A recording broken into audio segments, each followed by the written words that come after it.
the scholars of the Muslim world, what was left of the scholarship, had to go underground in the colonial period.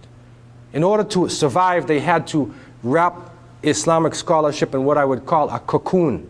You know the cocoon where the larvae wraps itself up, it goes into a type of hibernation, then comes out like a butterfly.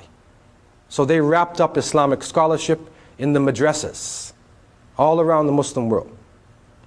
And in doing this, the technological knowledge, the knowledge of the new developments in the 20th century went into the hands of people who were secular, who gave up their religion or compromised their religion in order to make material progress. And so the most important people in the Muslim world became doctors, lawyers, engineers, accountants, professional people. And if you're a doctor in Egypt, or in India or Pakistan, or most of the Muslim world, you're like a governor. Even though you're a medical doctor, you're like a governor, doctor. So you're a high person, you see? If you're an engineer, muhandis, then you're also a very high person. Okay, but you have secular education. So now the movements came and they established, the Islamic centers established, and people did the best they could do. But with the changes, the fall of communism, the fall of capitalism, secular system, Muslims could see that this is not the answer. So everybody said, we want Islam. And they brought the Maulana and the Sheikh and the Malvi out of the madrasa, and they said, you lead us now. Now this brother, and in some cases even educated sisters, came into the communities, knowing the Quran, knowing the Hadith. They could break it down, they could show you the tafsir, but if you tell them, apply this to the society, they're lost. Because they don't know what's going on. They're lost. Okay? And they're pushed out into the front of the leadership.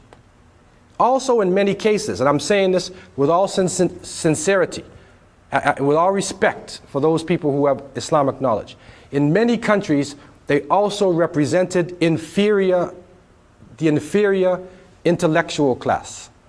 In countries like Syria, up until today, it is a government policy. When you take the examinations at the end of a high school, the highest scoring students in the top 5 to 10% all go to medical school, whether you like it or not. Even if you don't like blood, you go to medical school because you're the highest score.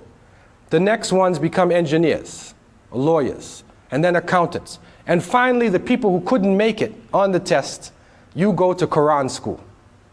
You go to the madrasa and you study Sharia. And so the people who couldn't make it, the grade, are the ones who they send to the Quran school, man.